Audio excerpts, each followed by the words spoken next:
Pasajes escatológicos, parte 8. Ya llevamos 8 programas desarrollando algunos textos escatológicos del Nuevo Testamento y vamos a continuar con San Mateo 24 porque todavía hay algunas cosas importantes allí que vamos a estudiar.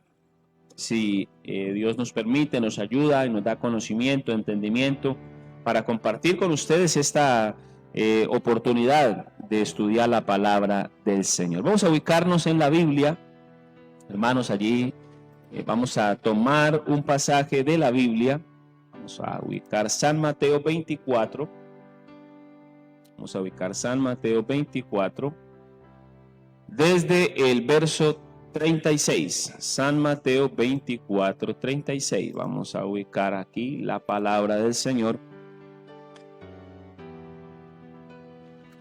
Dice, pero del día y la hora nadie sabe, ni aun los ángeles que están, los ángeles de los cielos, sino solo mi Padre. Bueno, como hemos estado, hermanos, hablando acerca de estos pasajes escatológicos que tienen que ver con acontecimientos del fin del siglo, de la venida del Señor. Recordemos que los 3 tópicos que el Señor le explicó a los discípulos estando allí frente a la ciudad de Jerusalén. Primero, la destrucción del templo de Jerusalén y de la ciudad está profetizado aquí en este capítulo 24 y eso ya tuvo su cumplimiento en el año 70 de la era cristiana. También podemos decir que el segundo tópico es la venida del Señor por su iglesia y la venida visible a la tierra, también lo hemos estado explicando. Y el tercer tópico es el fin del siglo. O sea que podemos identificar en el transcurso de San Mateo 24 estos 3 tópicos importantes o estos 3 apéndices que usamos para hablar de San Mateo 24 y de los hechos escatológicos. Como hemos dicho, es muy importante, como lo dice San Mateo 16, es muy importante saber conocer los tiempos, ¿sí? Identificar los tiempos, saber en qué tiempo estamos. Así que no tendría sentido que nosotros estudiáramos la Biblia si no identificamos ese tiempo. Así como nosotros usamos las semanas, los días, las horas y los años para identificarnos en el tiempo en el que estamos viviendo, la Biblia también tiene su propio calendario. Pudiéramos decir que hay un calendario escatológico. Y ese calendario escatológico es el que estamos estudiando para identificar el tiempo que estamos viviendo. Así que el Señor habla de su venida, primeramente, como lo explicamos esta semana.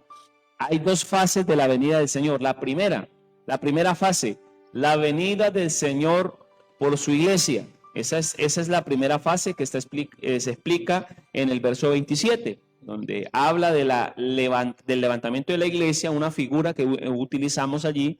Dice, donde esté el cuerpo muerto, allí se juntarán las águilas, como se muestra el relámpago del oriente y del occidente, así será la venida del Hijo del Hombre. Esa venida, en ese momento, va a ser el levantamiento de la iglesia. Pero más adelante lo explicamos, que es la venida visible. Leímos algunos pasajes de Zacarías 12, Zacarías 14, hablando acerca de la venida visible del Señor a la tierra. Allí será el recogimiento ya no de la iglesia, sino de Israel. Hablamos de que hay un número de salvos, no es todo Israel, sino un pueblo seleccionado que está en Apocalipsis. Se habla de los 144,000 sellados, que son los que Dios ha reservado, el remanente santo del que habla Romanos 11. Podemos decir que el día de la venida del Señor nadie lo sabe. Nadie sabe cuándo el Señor vendrá por la iglesia. Nadie sabe con precisión el día en el que el Señor vendrá visible. Él nos dio señales, indicaciones, cuándo será en los últimos momentos previos a su venida para que la iglesia esté preparada. Hermano, yo quiero que tú entiendas que el objetivo de estudiar estos pasajes es que tú entiendas el tiempo en el que estás viviendo, para que te prepares, para que estés bien con el Señor. Así que dice, el día y la hora nadie lo sabe, ni aun los ángeles de los cielos, sino solo mi Padre. Así que hay un misterio respecto a la venida del Señor. Yo pienso que el Señor reservó el día para que nadie tome en burla la venida del Señor, sino que sea algo sorpresivo, tanto para la iglesia como para el mundo. Para nosotros la iglesia debe ser no tan sorpresa, porque debemos estar preparados frente a las señales que se están cumpliendo. Todos los acontecimientos de la época actual podemos decir que hacen parte de la venida del Señor. Pero ahora vamos a hablar en esta mañana de otra figura. Vamos a mirar otra figura que el Señor usa. El Señor en su palabra utiliza diferentes tipos de símbolos, tipos y símbolos para hablar de la profecía. Ya hablamos de la parábola de la higuera y explicamos algunos elementos de la parábola de la higuera para entender esa señal de la venida del Hijo del Hombre. Pero también encontramos otra señal que es un acontecimiento. Ya en este caso no es una planta como lo fue la higuera, sino que en este caso es otro acontecimiento. Estos se llaman tipos. Para los hermanos que son nuevos en la iglesia y los amigos que de pronto no son lectores de la Biblia ni han estudiado teología, los tipos que se utilizan en la Biblia es una figura para hablar de un acontecimiento del pasado que tiene hechos proféticos para el futuro. Mire lo que dice: más como en los días de Noé, así será la venida del Hijo del Hombre. Voy a explicar en un paréntesis qué es un tipo y qué es un símbolo, para que lo entendamos. La Biblia tiene algo que se llama la simbología y la tipología. La simbología y la tipología es una rama de la teología que estudia elementos simbólicos de la Biblia. Voy a hablar un ejemplo. La espada es símbolo de la palabra, porque dice en Hebreos que la palabra de Dios es más cortante que toda espada de filo. Ese es un símbolo. No tiene ninguna profecía, no tiene ningún mensaje, sino una representación. El aceite es símbolo del Espíritu Santo, porque la Biblia, en el Antiguo Testamento, el aceite se usaba para ungir a los profetas, a los sacerdotes, a los levitas, para el ministerio. Así que eso es un símbolo. ¿Qué es un tipo? Un tipo es una figura, puede ser un elemento, puede ser un acontecimiento del Antiguo Testamento que tiene su fiel cumplimiento en el Nuevo Testamento. Voy a explicar como esto es un paréntesis para poder entender un poco lo que vamos a hablar. Entonces, lo primero que decimos es que los acontecimientos tipológicos que tienen su fiel cumplimiento en el Nuevo Testamento son hechos o elementos. Un elemento puede ser, voy a poner un ejemplo, la serpiente que hizo Moisés en el desierto. Moisés en el Antiguo Testamento había una plaga de parte del Señor y eran serpientes que mordían a los israelitas a causa del pecado. Pero Dios le dijo a Moisés: haga una serpiente en un asta y póngala en alto, y el que vea la serpiente vivirá. Entonces esa serpiente era un tipo. ¿Por qué? No un símbolo, no representaba absolutamente nada, sino un tipo, es una figura profética. Y dice el fiel cumplimiento de esa figura, la voy a compartir acá para ir entendiendo un poco lo que es un tipo y lo que es un símbolo. San Juan capítulo 3, el verso 15, mire lo que dice, el verso 14, perdón, dice: y como Moisés, mire esto, es un tipo. Moisés levantó la serpiente en el desierto, dice, así es necesario que el Hijo del Hombre sea levantado. Entonces quiere decir que la serpiente estaba en un lugar alto y en los que veían la serpiente eran sanos. En este caso dice que el Hijo del Hombre será levantado, ¿sí? Habla de la crucifixión de Jesús en la cruz del Calvario. Así que la serpiente era puesta en un asta en alto. Jesús fue crucificado en un madero en un lugar alto. Así que ese es un tipo. El acontecimiento del Antiguo Testamento fue una serpiente de bronce, pero el acontecimiento profético en el Nuevo Testamento es Jesús en la cruz del Calvario. Eso es un acontecimiento tipológico, escatológico. Para que los hermanos nuevos puedan entender un poquito esta figura, la explico de esa manera. Voy a hablar de otro tipo de acontecimiento escatológico. Los israelitas pasaron las aguas del Mar Rojo. Yo creo que muchos de ustedes han visto la película de la recreación que le hacen al acontecimiento donde los hijos de Israel pasaron, mírelo esto, pasaron el Mar Rojo. Aparte de eso, el Señor los protegió del sol del desierto con una nube. Mira, vamos a mirar otro cumplimiento de un hecho. Esto es un acontecimiento escatológico. Quiere decir que lo que sucedió en el Antiguo Testamento era un acontecimiento con figuras tipológicas que se cumplirían en el Nuevo Testamento. Los hijos de Israel pasaron el Mar Rojo, y cuando pasaron en el Mar Rojo, ¿qué pasó? Fueron bautizados. ¿Sí? Fueron bautizados. Entonces, miren lo importante, hermanos. Miren lo importante, hermanos, de entender las figuras. Amén. Entonces, en el Nuevo Testamento, ese cumplimiento es el bautismo. Amén. Mire lo que dice Primera de Corintios 10. Vamos a ubicar acá la palabra para que veamos el fiel cumplimiento. Esta es una explicación del apóstol Pablo de los acontecimientos escatológicos que tienen cumplimiento en el Nuevo Testamento. Dice, y todos fueron bautizados en la nube. Mire, hermano, interesante, ¿cierto? Todos fueron bautizados en la nube. Amén. Y en el mar. Gloria al Señor. Todos fueron bautizados. Y todos comieron del alimento espiritual. Y todos bebieron de la misma bebida espiritual, porque bebían de la roca espiritual que los seguía, y la roca era Cristo. O sea que Cristo es el mismo Dios del Antiguo Testamento. Cristo no es otro Dios del Nuevo Testamento, no, es el mismo del Antiguo. Entonces, el que alimentó a los israelitas en el desierto, ¿quién fue? Cristo, lo acabamos de leer. El que les dio la bebida espiritual, ¿quién les dio maná a los israelitas? ¿Quién le dio maná a los israelitas en el desierto? Cristo. Jesús en el Nuevo Testamento multiplicó el alimento y le dio de comer, porque Él es el mismo Dios del Antiguo Testamento. Entonces, las figuras nos permiten identificar hechos y acontecimientos del pasado que tienen elementos, algunos, no todos, para el futuro. En este caso, los israelitas pasaron el mar, dando a entender que el bautismo espiritual iba a ser en agua. ¿Sí me están entendiendo?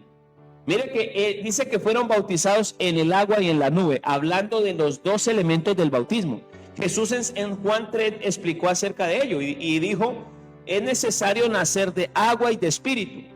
Entonces, el agua era el mar y el espíritu era la nube. Mire lo interesante. O sea que eso representaba el bautismo del Nuevo Testamento. El agua y la nube en la que estuvieron los israelitas representaba el agua del bautismo en el nombre de Jesús y el bautismo en el Espíritu Santo. O sea, eso se llama un acontecimiento tipológico. Ya como más o menos les expliqué algo, espero que hayan entendido y Dios quiera que les quede claro. El diluvio también es un hecho tipológico. ¿Por qué? Porque dice como en los días de Noé. O sea, el Señor referencia para que una figura tipológica tenga cumplimiento, tiene que tener referencia directa con el Antiguo Testamento. Si no tiene referencia, no es un título, es un símbolo. Pero si tiene referencia, todas las referencias que les compartí, San Juan 3:14 habla de algo que sucedió en el Antiguo Testamento. Mire, verá, algo que pasó en el Antiguo Testamento y hace referencia al Nuevo. Eso es un tipo. En el caso de 2 Corintios 10, habla de un acontecimiento del pasado y corrobora con un acontecimiento del presente. Eso es un tipo. Entonces, Cristo utiliza la figura tipológica del diluvio, porque el diluvio fue un hecho real. Fue un hecho incluso científicamente comprobable. Amén. O sea, podemos decir que la Biblia tiene hechos verificables históricamente. Así que el diluvio es un hecho histórico real cumplido en su tiempo porque Dios lo hizo.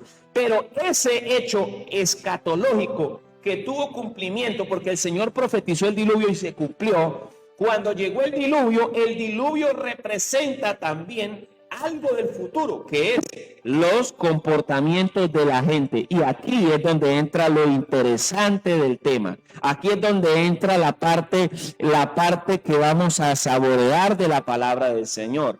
Entonces, de la misma manera, porque eso es lo que dice, como en los días de Noé, hermano. Escuche bien, por favor, para que usted entienda. Y si tiene pregunta, hermano, hágala. De eso se trata, de que aprendamos la palabra del Señor, de que la entendamos, de que la podamos comprender. Entonces Mateo, hermanos, en el capítulo 24, donde estamos ubicados hace un momento, Mateo 24, el verso 38. Mire, aquí ya empieza a explicarse la figura tipológica. Vamos a mirar que aquí se explica la figura tipológica de una manera muy clara. Dice, porque ¿cómo? El cómo es una comparación, se utiliza para hablar de los símiles, pero en este caso se está conectando un acontecimiento del pasado con un acontecimiento del futuro. En este caso, yo puedo decirles, hermano, del acontecimiento de hoy, dice, porque como los días antes del diluvio, el Señor nos está conectando antes del diluvio. Dice, la gente cómo estaba. Yo quiero que usted, hermano, escuche bien esta explicación, porque esto te va a ayudar a identificar el tiempo en el que estamos. En el tiempo del diluvio, la gente estaba comiendo y bebiendo. Yo le pregunto, ¿en qué época? ¿Sí? Alguien pudiera decir, hermano, ¿en qué época la gente no come y bebe? En todas las épocas. ¿Sí? ¿En qué época la gente come y bebe? En todas las épocas. ¿Pero por qué? O sea, yo le pregunto para que hagamos este análisis todos aquí. ¿Pero por qué se referencia precisamente en el tiempo del diluvio? ¿Sí? Entonces, hermano, cuando se dice comiendo y bebiendo, se está hablando de festejos. De festejos, hermano. De eso es lo que habla la Biblia, de festejos. No se habla de comer y de beber, porque todas las épocas la gente ha comido y ha bebido. Se habla del festejo, hermano. De que la gente andará de fiesta, que la gente andará, hermano, en otro tipo de cosas, preocupado más por las cosas materiales. Hermano, mire, le digo una cosa. La preocupación de muchos, y a mí me preocupa no tanto el mundo, porque yo siento que la gente del mundo está desentendida de esto que estamos hablando hoy acá. Mucha gente del mundo desconoce esto que estamos hablando. Esto es para nosotros, la iglesia. Entonces Jesús se lo explicó a los discípulos para que los discípulos tomaran conciencia de la realidad. Entonces mire los textos, lo que nos enseñan, algo muy importante, hermano. Algo muy importante. Dice, estaban comiendo y bebiendo, o sea, estaban totalmente ocupados en las cosas, tenían la mente en las cosas terrenales. Entonces, hermano, ¿cuál es una de las señales tipológicas? Era que la gente tenía su mente en las cosas de la tierra. La gente tenía una mente terrenal. Entonces, hermano, cuando se pierde la espiritualidad, y yo les pregunto, hermanos, ¿será que en este tiempo se ha perdido la espiritualidad de algunos hermanos? Eso es algo que debemos cuestionarnos. ¿Se ha perdido la espiritualidad? Porque esta expresión comiendo y bebiendo habla de la preocupación, como digamos, como exagerada de las cosas materiales. Entonces, la gente en este tiempo tiene esa mentalidad carnal y terrenal. Se preocupan más por lo terrenal que por lo espiritual.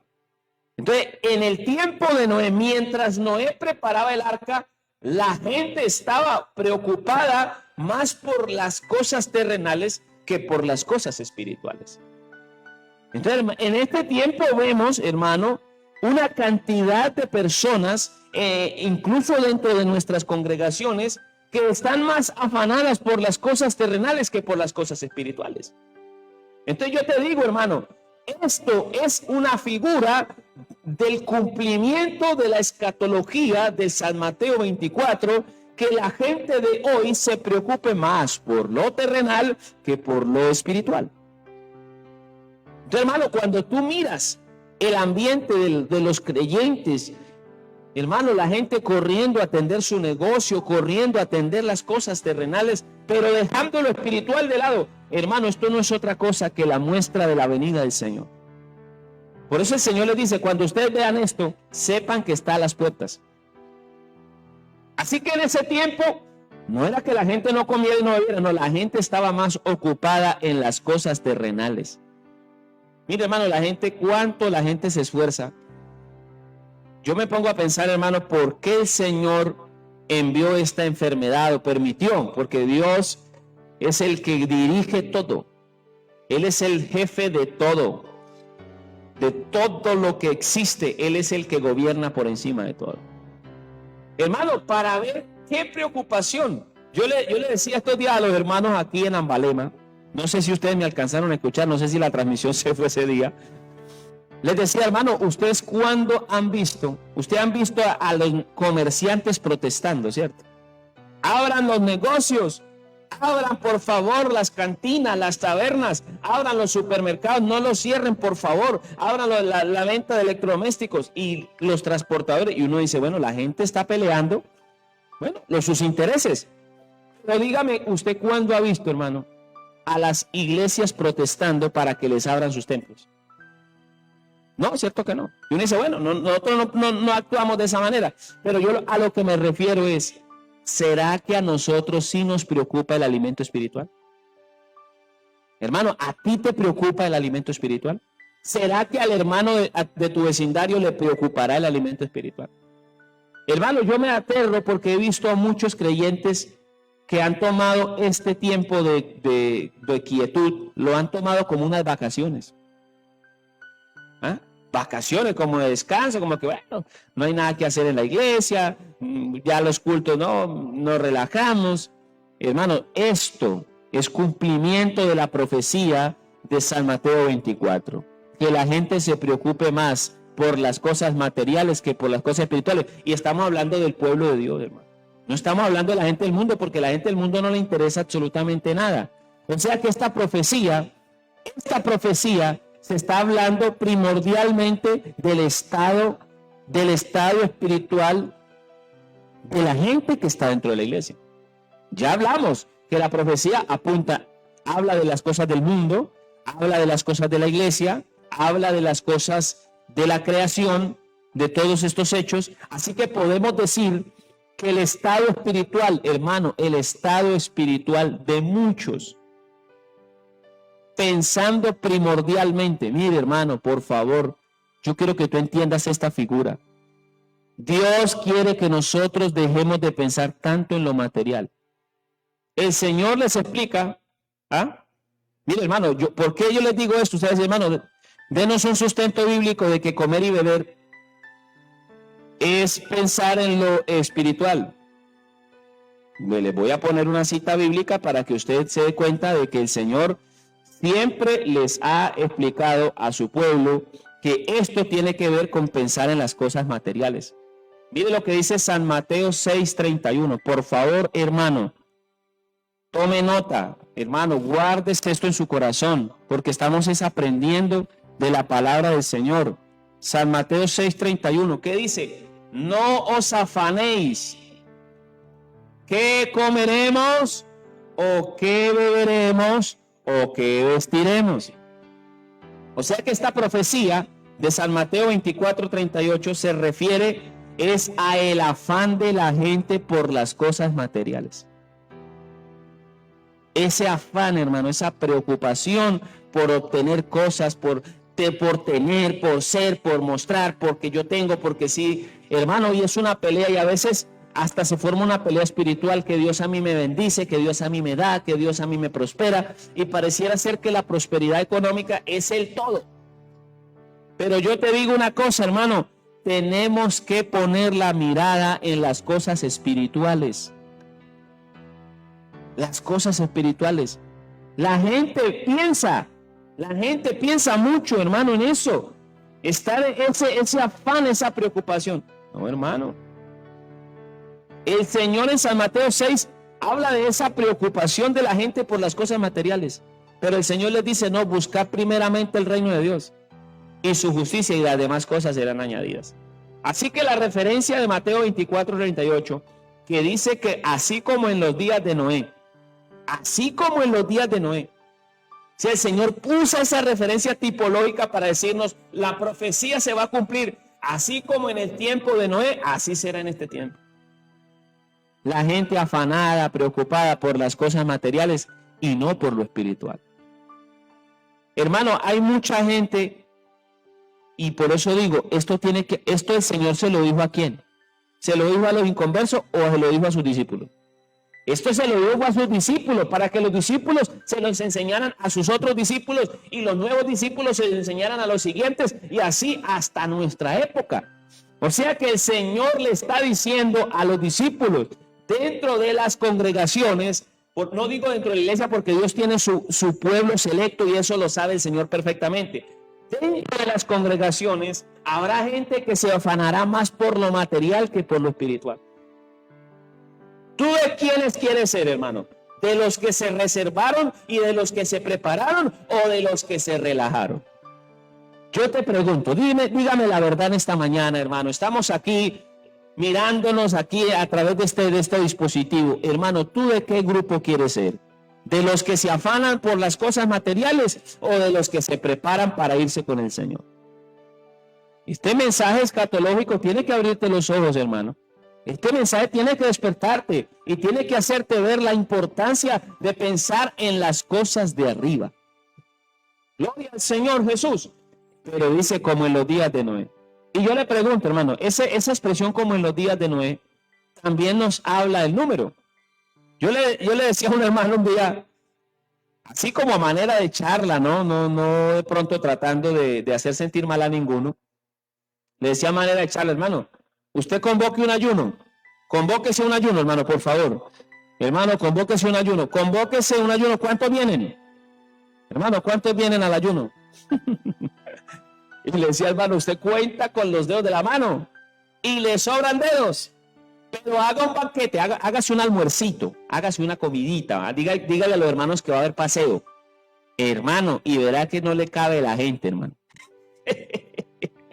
Le decía al hermano a manera de charla, como le digo, sin ánimo de ofender a ninguno, sino como a manera de ser realistas. Hermano, la preocupación por las cosas materiales es algo que la gente, muchas personas no lo ven. Pero te digo una cosa, mi hermano, el tiempo de Noé es el tiempo que estamos viviendo. Una preocupación por lo material, hermano, y lo espiritual. Entonces yo le pregunto, ¿será que Noé no necesitaba de comer? ¿Será que no? Mire, hermano, yo les digo una cosa. Yo nunca, llevo 20 y algo de años ya en la iglesia escuchando la palabra del Señor. Mis hermanos llevan más porque ellos bautizaron primero, pero llevamos el mismo tiempo a asistir a la iglesia. Entonces yo les digo una cosa, hermano. ¿Será que en el tiempo de Noé no tuvo que pensar en la comida de sus hijos? Entonces yo nunca he puesto la mirada en las películas, ¿sí? Porque a veces las películas lo que hacen es falsificar la doctrina de la Biblia. Y mostraban que día una película de mi esposa, veámosla, hermano, una mentira, eso transgiversaron la lectura de la historia de Noé, una vergüenza, digo yo, una grosería lo que hicieron con esa película, mintiendo respecto a lo que hizo Noé. Hermano, a Noé le tocó trabajar por la comida, le tocaba sembrar, cultivar para darle de comer a sus hijos. Y aparte de eso, Noé tenía que ir construyendo el arca. O sea, le tocaba construir el arca y darle de comer a sus hijos. Entonces, en todas las épocas, los hombres de Dios les ha tocado trabajar para darle de comer a sus hijos, pero también buscar lo espiritual. Porque muchos dicen, hermano, pero es que si yo no trabajo, entonces, hermano, yo te digo, sí, todos tenemos que trabajar. Pero te digo una cosa, buscar las cosas de arriba, hermano. Busca las cosas de arriba, hay que trabajar, sí señor. Y Pablo lo dijo en Hechos capítulo 22. Yo quiero que sepan todos, dicen los que están aquí, estas manos me han sido necesarias, dijo Pablo. O sea que Pablo no era un flojo, Pablo era trabajador, se ganaba su propio pan, se ganaba su propio sustento, pero era un hombre espiritual. El problema no es que tú seas trabajador, ojalá seas trabajador, yo prefiero que tú seas un trabajador y no un flojo. Yo prefiero que tú seas un trabajador y no un holgazán. Pero qué bueno que tú seas trabajador y espiritual, y no que seas un trabajador y seas carnal, porque el espiritual tiene la mirada puesta en las cosas de arriba. Así que yo me imagino que Noé también tuvo que pensar en su momento en el alimento para sus hijos, pero él tenía la confianza, bueno, vamos a trabajar, Dios nos bendecirá y nos dará con qué darle de comer a nuestros hijos. darles el sustento, porque ellos también necesitan, ellos también comen, ellos también, bueno, ellos tienen sus necesidades, hermano, y hay que suplirlas. Pero Noé también pensó en lo espiritual, preparando el arca. Y yo les digo, hermano, Noé nos da madera a todos los que estamos acá. Nos da a todos madera, porque Noé no dejó de morir hambre ni a sus hijos ni a sus nueras. Y no solamente no los dejó morir de hambre, sino que también se los ganó para Dios, los convenció de subirse al arca, porque recuerde que el mensaje era para Noé. Fue el único hallado justo, pero Noé convenció a su mujer, convenció a sus hijos y a sus nueras. O sea que Noé era un hombre que tenía la mirada puesta en lo espiritual. Entonces yo te pregunto, hermano, ¿tú sí te preocupas por lo espiritual? ¿Tú sí le transmites a tus hijos? ¿Tú le llevas a tus hijos pan y carne? ¿Tú le llevas a tus hijos ropita? Pero ¿será que tú también le llevas a tus hijos el consejo de Dios? ¿Los sientas allí en casa y les hablas de Dios? Hermano, es que la escatología no puede ser simplemente hablar del futuro, sino que esto nos tiene que dejar una reflexión. Nos tiene que dejar una reflexión, porque de eso se trata la palabra, de enseñarnos, de edificarnos. Entonces yo te pregunto, hermano, ¿tú eres de esos que solamente se preocupan por llevarle a sus hijos? Tengan, ahí tienen para comer, ahí tienen para que preparen, ahí tienen ropa, ya les di todo, no. ¿Y lo espiritual qué? ¿Tú no les transmites a tus hijos lo espiritual? En este tiempo tenemos que pensar en eso. En este tiempo que tú te tomes un momento y reúnas a tus hijos, ora con ellos, aconséjalos, háblales de Dios, predícales la palabra, enséñales el mensaje, convéncelos de esto que nosotros estamos convencidos. Porque es que yo no estoy predicando en esta mañana para convencer al que está en la iglesia, porque yo sé que el que está en la iglesia ya está convencido. Yo quiero convencer también al que no está en la iglesia para que crea la palabra. Pero al que está en la iglesia que se ha descuidado, se despierte y diga, hermano, oiga, sí, yo estoy pensando mucho en lo material y no en lo espiritual. Así que esa expresión, como en los días antes del diluvio, la gente andaba, ¿qué? Comiendo y bebiendo. Comiendo, o sea, pensando solamente en lo material. Segundo, casándose y dándose en casamiento. ¿Eso qué tiene que ver? ¿Será que la gente no se casa en todas las épocas? ¿No hubieron matrimonios en todas las épocas? Sí, hermano, obvio, yo digo que sí.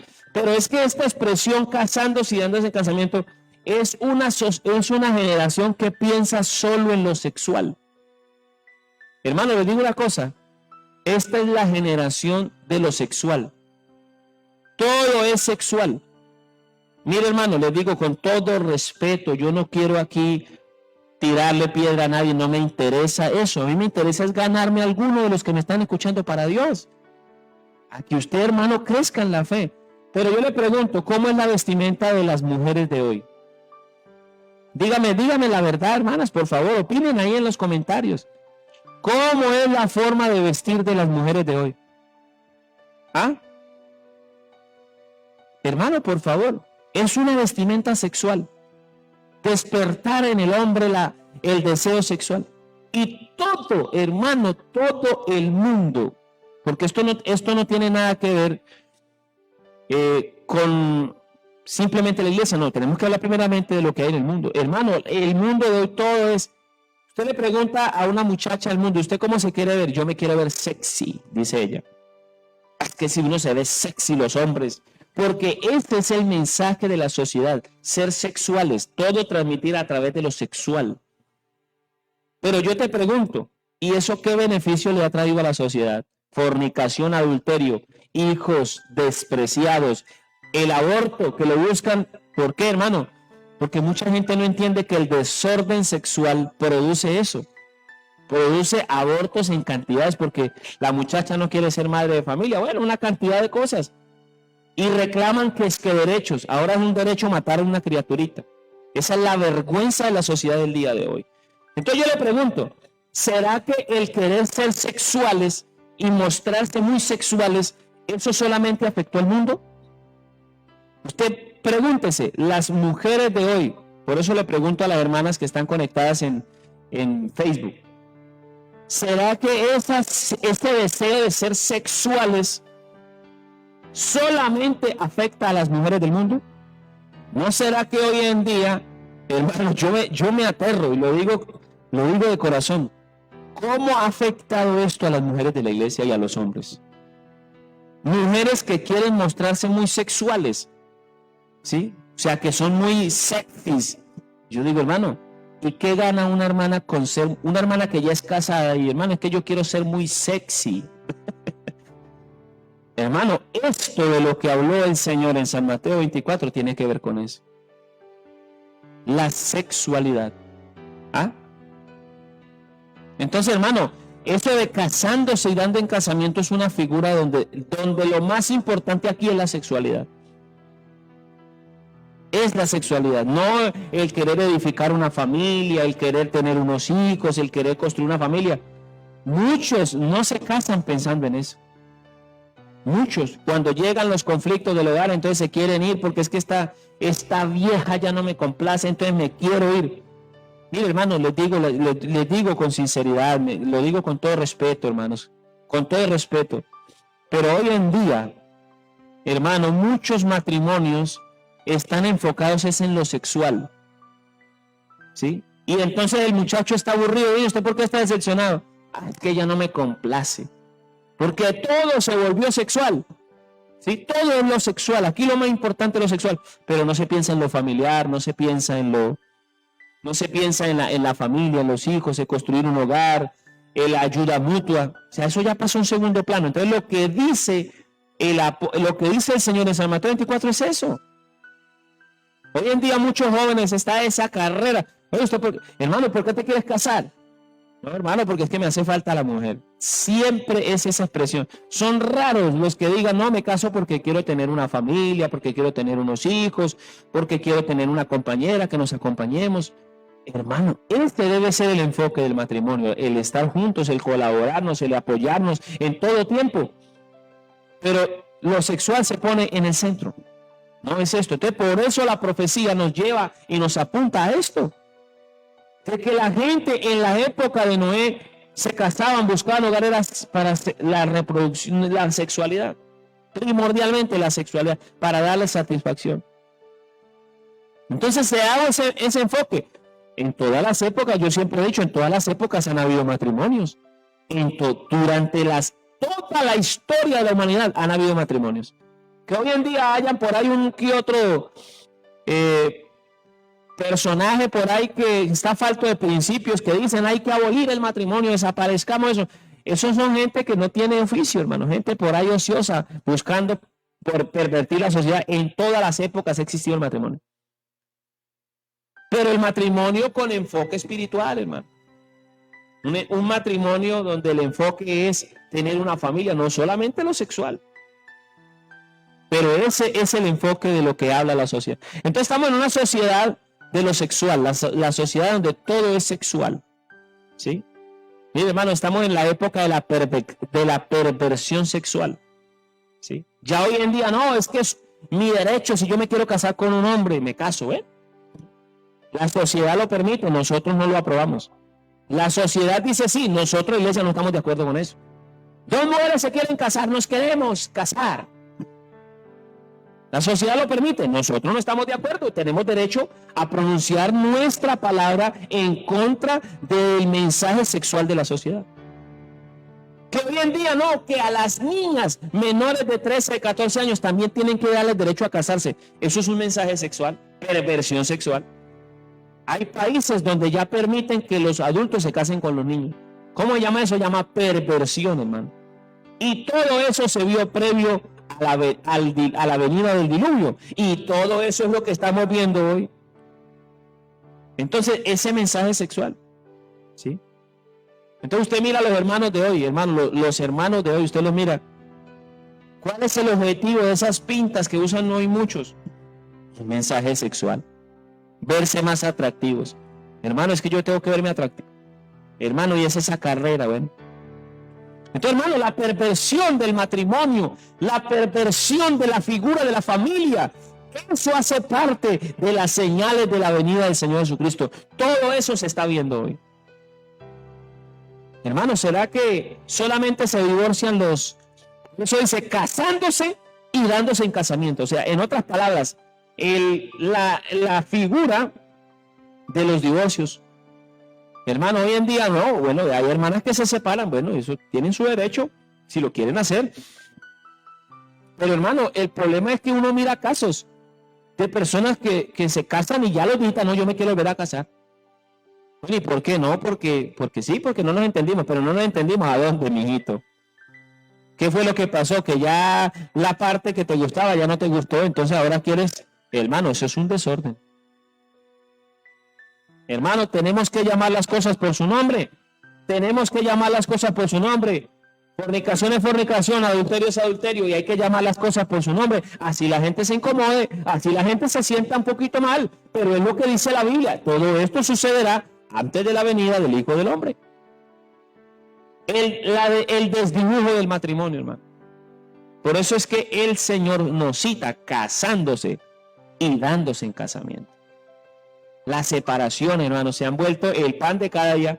Hoy en día, hermano, en la iglesia, bueno, no digo que la iglesia pentecostal, pero digamos en la iglesia, en términos generales, la cantidad de divorcios es asombrosa, hermano. Y cada día se divorcia gente más joven. Entonces uno dice, ¿y estos por qué casaron? Estos se casaron porque querían legalizar su fornicación. Muchos se casan es para legalizar su fornicación. Para no, ay, hermano, es que yo me caso para no caer en pecado.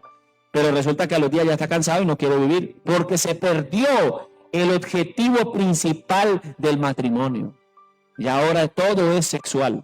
Entonces, por eso el Señor nos pone allí. Dice, sigamos leyendo, hermano, porque esto son cosas, hermano, duras que se están viendo hoy. Dice, y dándose en casamiento hasta el día en que Noé entró en el arca. Y no entendieron, la falta de entendimiento, de discernimiento. Y no entendieron hasta que vino el diluvio y se lo llevó a todos. Mire, hermano, yo quiero que usted me diga, por favor. Ese se lo llevó a todos. Yo quiero que usted lo discierna. No lo coma enterito, hermano. Dele unas mordiditas antes de que te lo comas. Ese se lo llevó a todos. Se lo llevó a todos. Yo te pregunto, ¿a qué se refiere se lo llevó a todos? ¿Será que Noé era el único? ¿Será que Noé no tenía una suegra? ¿Será que Noé no tenía un suegro? ¿Será que Noé no tenía sobrinos? ¿Será que Noé no tenía tíos? ¿Será que Noé no tenía por ahí primos lejanos? O sea, ese se lo llevó a todos. A veces nosotros, los cristianos, tenemos esa costumbre de a toda hora hablar de que allá y que acá, de que allá y de que acá. Pero hay cosas que nos afectan también a los que estamos acá. Entonces, lo que yo quiero que discernamos ese de se lo llevó a todos y se lo llevó a todos, quiere decir que incluso a las personas más cercanas a Noé, los amigos, los primos, los sobrinos, los suegros, familiares cercanos, se los llevó el diluvio. Entonces yo digo, ¿cuánta gente en este tiempo de la venida del Señor, gente cercana se va a quedar, hermano? Yo hago una pregunta, lanzo una pregunta al aire y que toque las conciencias de los que escuchan. ¿Será que en la venida del Señor Jesucristo no se quedará por ahí un hermanito de la iglesia? De esos que iban al culto y que poco tiempo le sacaban a Dios. ¿No será que de pronto alguno se quede? Bueno, un hito que otro. ¿No será que de pronto algún servidor de la iglesia se va a quedar por ahí de la venida del Señor? ¿Ah? De esos cercanos, de esos que tenemos por ahí que conocemos. ¿No será que de pronto en la venida del Señor se quedará un que otro pastor que parecía que era muy santo pero que no lo era? Hermano, yo con temor en esta mañana les predico esto. Porque, hermano, nosotros todos como iglesia tenemos que hacer el discernimiento y decir, ¿será que esto nos afecta también a nosotros? Bueno, hermano, espero que ustedes saquen sus conclusiones. Amén. De que se los llevó a todos, dice el texto, se los llevó a todos. A todos.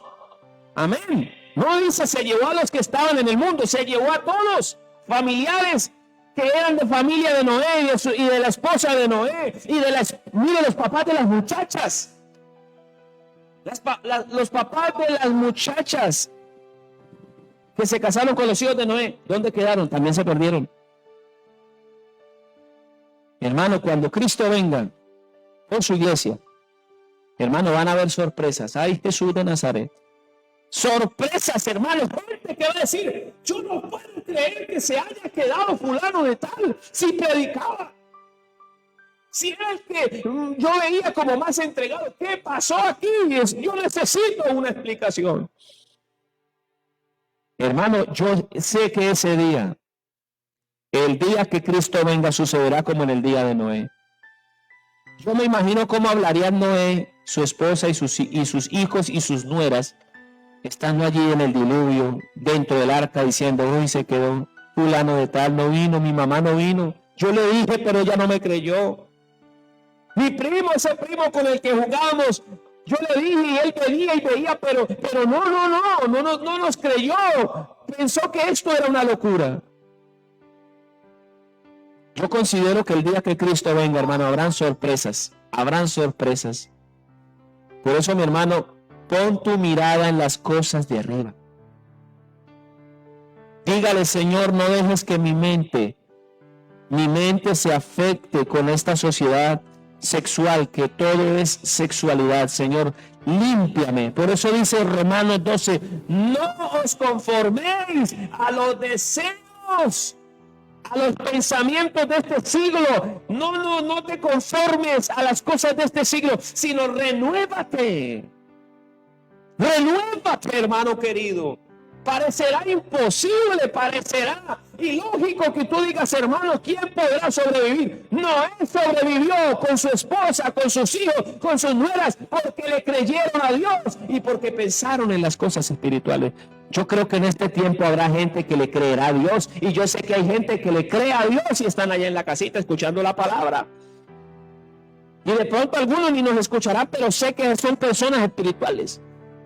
Pero yo quiero que este consejo toque tu corazón, hermano. Deja de correr tanto por tus negocios. Deja de correr tanto por lo material. Corre por lo espiritual. ¿Ah? Corre por lo espiritual. Deja de pensar tanto como lo sexual. Deja de mostrarte como una persona sexual. No te muestres como una persona sexual. No dejes que tu cuerpo, hay poder en Jesús, lo quiero decir con temor en esta mañana. No dejes que tu cuerpo se convierta en un objeto sexual. No lo permitas. Por simplemente querer estar a la moda. Repréndelo en el nombre de Jesús. Dile, Señor, yo quiero ser una persona santa. No quiero ser un objeto sexual, porque el diablo sabe cómo trabajar, hermano. El diablo engaña a la gente y te ataca a ti que estás en la iglesia para que te conviertas en un objeto de las tinieblas. Que la gente te critique, ay, porque es que mire cómo viste esa hermana. Hermana, yo sé que tú te puedes vestir muy bien sin necesidad de ser un objeto sexual. Tú te puedes vestir muy bien sin convertirte en un instrumento de Satanás, del diablo. Pídele a Dios sabiduría y Él te la dará. Entonces, mi hermano, yo pienso que en este tiempo tenemos que tener una oportunidad de recogernos en Dios y decirle, Señor, ayúdanos para no caer en los engaños del mundo, en los engaños de afuera. No, hermano, hay poder en Jesús. ¿Es que acaso esto que el Señor habla en Mateo 24 se lo dice primero a quién? A nosotros. Si la iglesia no escucha, hermano, entonces ¿quién nos va a oír? Tiene que escuchar la palabra primeramente el pueblo de Dios, y seguramente este mensaje tocará el corazón de algún inconverso o de algún apartado. Yo quiero ser de esos que el día de mañana sea un escéptico. Yo puedo ser un escéptico. Yo puedo ser un escéptico, hermano. Como Noé. ¿Ah?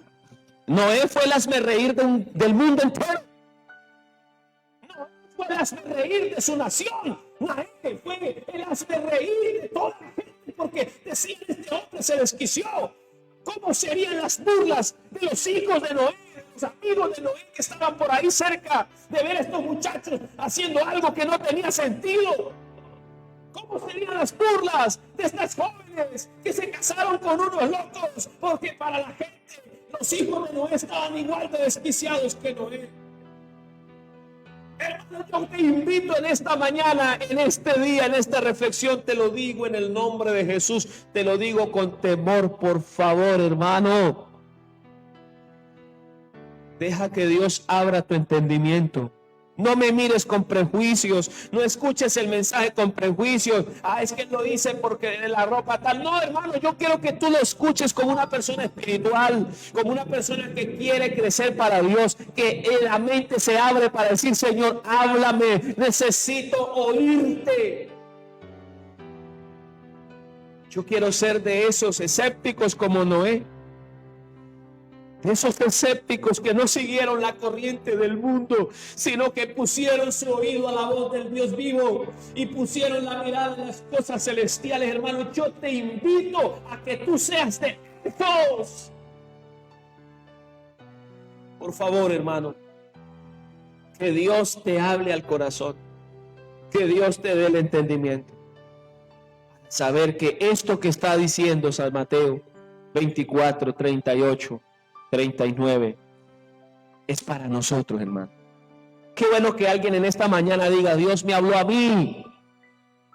Dios me habló a mí, que allá en casa se arrodillara en algún rincón y le dijera: Señor, yo no quiero ser presa del maligno, yo no quiero ser un instrumento del diablo, yo quiero ser un instrumento tuyo y esperar tu venida, porque es lo que anhelo. Qué bueno que en esta mañana alguien sintiera la presencia de Dios allá en casa. Que el Espíritu Santo le tomara en esta mañana. Y que hubieran lenguas en tu boca de parte de Dios. Que hubieran lágrimas, que hubiera un corazón humillado, diciendo: Señor, santifícame, perfeccióname. Hermano, yo te digo una cosa.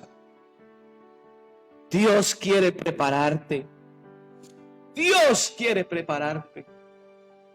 Deja que Él te amolde a la manera de Él. Quizá esta palabra para algunos sea dura. Quizá para algunos, hermano, esto es difícil de que la gente lo escuche. Pero, hermano, si no se predica lo que Dios nos mandó a predicar, entonces ¿para qué predicamos? Si es para darle gusto a la gente, no somos siervos de Cristo, pero Dios nos mandó a predicar su palabra para que la gente se arrepienta y se convierta a Dios. Así que, como en los días de Noé,